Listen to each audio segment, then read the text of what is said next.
La recherche de doctorat en histoire que je vais vous présenter a été menée sous la direction de Bertrand Tillier à l'Université Paris 1 Panthéon-Sorbonne au sein du Centre d'histoire du XIXe siècle.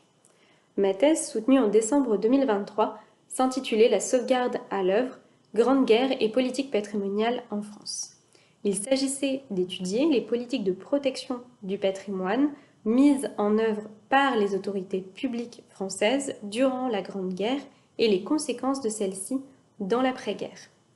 La Grande Guerre provoque en effet en France des destructions patrimoniales inédites qui sidèrent les opinions publiques occidentales. L'organisation de la sauvegarde patrimoniale par les pouvoirs publics apparaît d'emblée comme un défi logistique, technique, militaire, matériel et humain. L'historiographie a cependant peu considéré cette question pour la Grande Guerre. En effet, les problématiques liées à la sauvegarde patrimoniale semblent souvent dater plutôt du second conflit mondial que du premier. L'idée centrale de mon projet de thèse était ainsi de reconstituer le tableau général de la sauvegarde du patrimoine pendant la Première Guerre mondiale, en tentant justement de réintégrer cette histoire dans une histoire longue des politiques patrimoniales françaises depuis les années 1870 et en tentant de dépasser l'effet d'écran que les politiques mises en œuvre durant le second conflit mondial peuvent avoir sur le premier. En appréhendant la politique de protection du patrimoine menée par l'État français durant la Grande Guerre, tant dans ses logiques administratives, institutionnelles, que dans ses pratiques et ses réalisations concrètes sur le front, ma thèse a permis de montrer que la guerre contribue, dans l'intégralité des processus de mobilisation et de totalisation qu'elle induit, à faire évoluer la conception et l'étendue de l'action de l'État en matière patrimoniale, à nourrir une demande patrimoniale émanant d'un nombre croissant d'acteurs, ainsi qu'à redéfinir le patrimoine national, tant dans les discours que les objets concernés.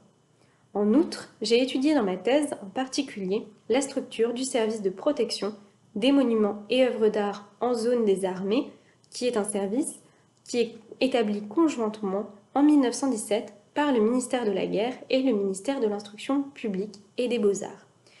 L'étude de cette structure a permis de montrer par quelle modalité une administration se met en guerre pour garantir la pérennité de ses missions dans un état de très forte déstabilisation, ainsi que de montrer comment s'élabore une conservation opérationnelle du patrimoine en temps de guerre. Enfin, ma thèse vise à décloisonner la période de la guerre en envisageant la mémoire de la sauvegarde ainsi que l'héritage de celle-ci dans l'élaboration des plans de protection du patrimoine en cas de guerre durant les années 1930. Analyser la sauvegarde à l'œuvre m'a conduit à étudier les conceptions,